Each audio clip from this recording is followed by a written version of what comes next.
Hi everyone, this is Karunakar from Musico. Welcome to Musico's Fundamental Series Episode 1. ఈ వీడియోలో మనం అసలు music అంటే ఏంటి, మ్యూజిక్ ఎలా రెడీ అవుతుంది, అండ్ కీబోర్డ్స్కి పియానోస్కున్న డిఫరెన్స్ ఏంటి, అండ్ అంతేకాకుండా మ్యూజిక్ నేర్చుకోవడానికి మనకున్న డిఫరెంట్ అప్రోచెస్ ఏమున్నాయో వాటి గురించి మాట్లాడుకుందాం. Let's start this video. Let's come to the first concept, what is music. Music అంటే ఏంటో తెలుసుకునే ముందు let us understand two simple terms. ఒకటి ఫ్రీక్వెన్సీ, ఇంకోటి యాంప్లిట్యూడ్. ఓకే, ఈ ఫ్రీక్వెన్సీ అంటే ఏంటంటే పిచ్ అన్నమాట. ఈ పిచ్ని మనం వాయిస్ అని కూడా అనొచ్చు ఒక టర్మ్లో. సో ఈ వాయిసెస్ మనకి డిఫరెంట్ వాయిసెస్ ఎలా ఉంటాయంటే లో పిచ్ అని, హై పిచ్ అని ఇలా మనకు ఉంటాయి. ఈ లో పిచెస్ అంటే లో ఫ్రీక్వెన్సీస్ అన్నీ కూడా మనకి బేసీగా, రోరింగ్గా, గంభీరంగా ఈ సౌండ్ చేస్తుంది. ఓకే, అదే ఈ హై ఫ్రీక్వెన్సీస్ అన్నీ కూడా మనకి చాలా బ్రైట్గా, షార్ప్గా ఉంటాయి. ఓకే, ఇవి మనకి డిఫరెంట్ ఫ్రీక్వెన్సీస్. అయితే ఈ కాంబినేషన్ ఆఫ్ డిఫరెంట్ ఫ్రీక్వెన్సీసే మనకి మ్యూజిక్ని ప్రొడ్యూస్ చేస్తుంది అనమాట. సో ఏదైతే కాంబినేషన్ మనకి, అదే ఫ్రీక్వెన్సీ కాంబినేషన్ మనకి మన ఇయర్స్కి ప్లీజెంట్గా ఉంటుందో, హాయిగా అనిపిస్తుందో దాన్ని మనం మ్యూజిక్ అంటాము. ఏదైతే కాంబినేషన్ మనకి హార్ష్గా ఉంటుందో దాన్ని నాయిస్ అని అంటాం అనమాట. ఒక ఎగ్జాంపుల్ తీసుకుందాము. ఒక చిన్న బాబుని తీసుకుందాం మనం. ఒక చిన్న బేబీని తీసుకొని ఆ బేబీ నవ్వుతున్నప్పుడు, చిన్న చిన్న ఎక్స్ప్రెషన్స్ చేస్తున్నప్పుడు ఇట్లా నవ్వుకుంటా ఇట్లా, ఆ టైంలో మనకు చాలా క్యూట్గా అనిపిస్తుంది అనమాట. ఆ సౌండ్స్ అన్నీ కూడా చాలా మన ఇయర్స్కి చాలా ప్లీజెంట్గా అనిపిస్తుంది. సో దాన్ని మ్యూజిక్లా కన్సిడర్ చేయొచ్చు మనం. అదే ఆ బాబు ఏడ్చేటప్పుడు మన ఇయర్స్కి కొంచెం ఇరిటేటింగ్గా లేకపోతే హార్ష్గా అనిపిస్తుంది. దాన్ని మనం నాయిస్ లాగా డిస్క్రైబ్ చేయొచ్చు అనమాట. సో ఇది మన music concept. Now coming to the second topic. చాలామంది కీబోర్డ్స్ని చూసి పియానో అని అంటారు అనమాట. ఓకే, కానీ తప్పు. ఈరోజు మనం అసలు పియానోస్కి కీబోర్డ్స్కి ఉన్న కంప్లీట్ డిఫరెన్స్ ఏంటో మనం చాలా బ్రీఫ్గా అర్థం చేసుకుందాం. అండ్ ఫస్ట్ పియానోస్ గురించి మాట్లాడుతాను. ఈ పియానోస్ అనేది మెయిన్లీ ఎకాస్టిక్ పియానో ఉంటుంది అనమాట. ఈ ఎకాస్టిక్ పియానో వర్కింగ్ మెకానిజం ఎలా ఉంటుందంటే, ప్రతి కీకి స్ట్రింగ్స్ అనేటివి బ్యాక్ సైడ్లో అటాచ్ అయి ఉంటాయి. అంతేకాకుండా దానికి ఒక హ్యామర్ కూడా ఉంటుంది, సుత్తె కూడా ఉంటుంది అనమాట లోపల. సో ఎప్పుడైతే మీరు ఒక కీ అనేది ప్రెస్ చేస్తారో హ్యామర్ వెళ్ళి ఆ స్ట్రింగ్ని హిట్ చేసి మళ్ళీ వెనక్కి వచ్చేస్తుంది. సో ఆ ప్రాసెస్లో ఏమవుతుందంటే ఆ స్ట్రింగ్ అనేది వైబ్రేట్ అవుతుంది అనమాట. ఆ వైబ్రేషన్స్తో మనకి సౌండ్ అనేది వస్తుంది. అండ్ ఈ కీస్ అన్నీ కూడా ఎలా ఉంటాయి అంటే చాలా హార్డ్గా, చాలా హెవీ వెయిటెడ్గా ఉంటాయి. అవన్నీ కీబోర్డ్ లాగా స్మూత్గా ఉండవు. ఇలా నువ్వు ఇట్లా ప్లే చేయగానే రాదు. నువ్వు కొంచెం స్ట్రెంత్ అప్లై చేసి కొంచెం ప్రెషర్ ఎక్కువ పెట్టి ప్లే చేయాలన్నమాట. సో అలా మనకి ఈ పియానోస్ అనేవి కూడా వర్క్ అవుతాయి. అండ్ పియానోకి మెయిన్లీ 88 నెంబర్ ఆఫ్ కీస్ అనేవి కంపల్సరీ ఉంటాయి. Okay, in case 88 number of keys లేకపోతే అది పియానో కాదు. ఓకే, అండ్ పియానో నేర్చుకోవడం వల్ల అడ్వాంటేజ్ ఏంటి అంటే, మనకు మ్యూజిక్ థియరీ అనేది చాలా బాగా నేర్చుకోవచ్చు, చాలా ఎక్కువ నేర్చుకోవచ్చు అనమాట. అంటే ముందు మ్యూజిక్ని చాలా సీరియస్గా కెరియర్ లాగా తీసుకోవాలనుకుంటే పియానో నేర్చుకొని ముందుకు వెళ్తే చాలా బెనిఫిట్ ఉంటుంది. అంతేకాకుండా ఇప్పుడు composing purpose and for learning classical music మనకి పియానోస్ అన్నీ కూడా చాలా యూజ్ అవుతాయి. ఓకే, ఇప్పుడు మనము పెద్ద పెద్ద కంపోజర్స్ని ఎవరిని చూసుకున్నా కూడా వాళ్ళ కంపల్సరీ పియానో అనేది ఎలా ప్లే చేయాలో వచ్చి ఉంటుంది. Now coming to the point, keyboards గురించి మాట్లాడుకుందాం. మనకి ఈ కీబోర్డ్స్లో మనకి చాలా నెంబర్ ఆఫ్ ఫీచర్స్ అనేవి మనకు ఉంటాయి అనమాట.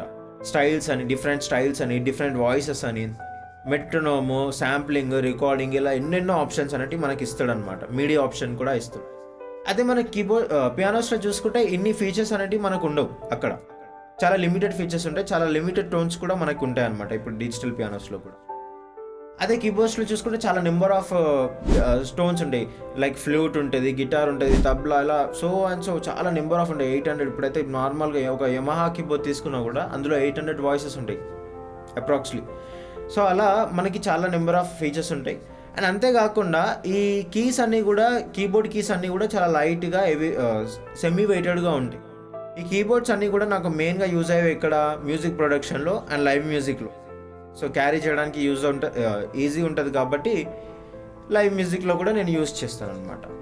ఓకే, నా కమింగ్ టు ద పాయింట్, ఈ కీబోర్డ్ నేర్చుకోవడం వల్ల యూజ్ ఏంటి అంటే, మనకి ఎవ్రీ ఇన్స్ట్రుమెంట్ యొక్క క్యారెక్టరిస్టిక్స్ని మనము అర్థం చేసుకోవచ్చు, నేర్చుకోవచ్చు అనమాట.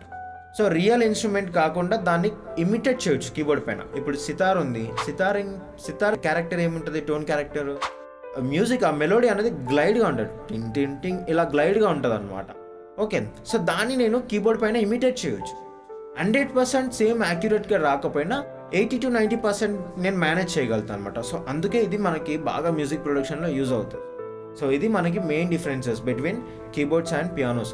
అంతేకాకుండా కీబోర్డ్స్ కూడా మనకి చాలా వేరియస్ నెంబర్ ఆఫ్ కీ వేరియేషన్స్లో మనకి అవైలబుల్ ఉంటాయి.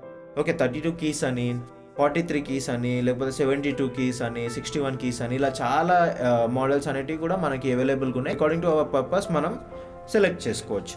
అండ్ కీబోర్డ్స్లో కూడా చాలా రకాల కీబోర్డ్స్ ఉన్నాయి. ఇన్ కేస్ మీకు వాటి గురించి తెలుసుకోవాలని ఉంటే ప్లీజ్ కామెంట్ చేయండి, వాటి గురించి నేను వేరే వీడియో చేస్తాను. నా coming to the music learning approaches. Music నేర్చుకోవడానికి మనకు చాలా దారులు ఉంటాయి. అందులో మెయిన్లీ 2 అప్రోచెస్ ఏంటంటే విజువల్ అప్రోచ్, చూసి ప్లే చేయడము, ఇయరింగ్ అప్రోచ్, విని ప్లే చేయడం అనమాట. ఇది చూసి ప్లే చేస్తుంది. విజువల్ అప్రోచెస్లో మళ్ళీ నాకు 3 టైప్స్ ఆఫ్ ఉంటాయి మెయిన్లీ. ఒకటి staff notation method, okay, sheet music method. ఇదేంటి అంటే మనం మ్యూజిక్ లాంగ్వేజ్ నేర్చుకొని ఆ నోట్స్ అన్ని కూడా చూసుకుంటూ ప్లే చేస్తాం. ఇంకోటి న్యూమరికల్ నోటేషన్స్ మెథడ్. ఈ న్యూమరికల్ నోటేషన్స్లో ఏంటంటే ఆక్టివ్లో నా నోట్స్ అన్ని కూడా 1 2 లేకపోతే 1 1 ఆఫ్ 2 2 2 ఆఫ్ అని చెప్పి ఇలా మనం నెంబర్స్లో రిప్రజెంట్ చేస్తాం. సో ఒక స్కేల్కి ఏముంటుంది, ఒక సిరీస్ ఆఫ్ నెంబర్ ఉంటుంది. లైక్ ఎగ్జాంపుల్ 1 3 5 7 ఇలా ఒక 7 9 11 ఇలా ఉందనుకుందాం, ఒక సిరీస్ ఉందనుకున్నాం.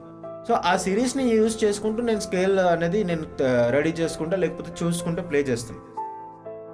నా coming to the last approach ఏంటి, అల్ఫాబెటికల్ అప్రోచ్ అనమాట. Alphabetical notation approach. ఈ నోటేషన్స్ అప్రోచ్లో మనం ఏంటంటే ఆల్ఫాబెట్స్ని యూజ్ చేస్తాం. ABCD అని చెప్పేసి ఇలా యూజ్ చేసి మనం స్కేల్స్ని, సాంగ్స్ని ఇవన్నీ కూడా చూసి ప్లే చేస్తాం, లేకపోతే నేర్చుకుంటాం. ఓకే, నా coming to the ear approach. Hearing అప్రోచ్లో మనకి mainly focused on ear training అనమాట. ఇదంతా completely focused on ear training.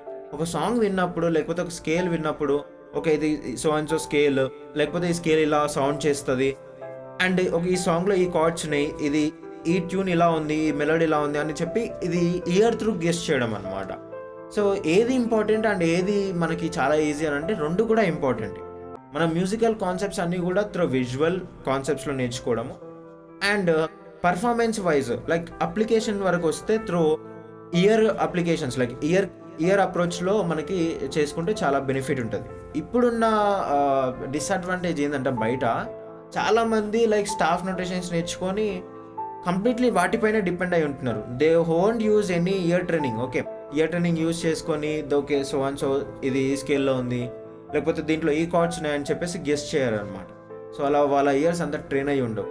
So అది కంప్లీట్లీ ఒక నోట్స్ నేర్చుకొని ఒక ఈవెన్ చెప్పాలంటే వాళ్ళకి కోర్ మ్యూజిక్ స్కిల్స్ అనేటివి కూడా ఉండవు. స్కేల్స్ పైన లేకపోతే రిక్వైర్డ్ నాలెడ్జ్ ఉండదు అనమాట. సో అది మనకి బయట డిసడ్వాంటేజ్.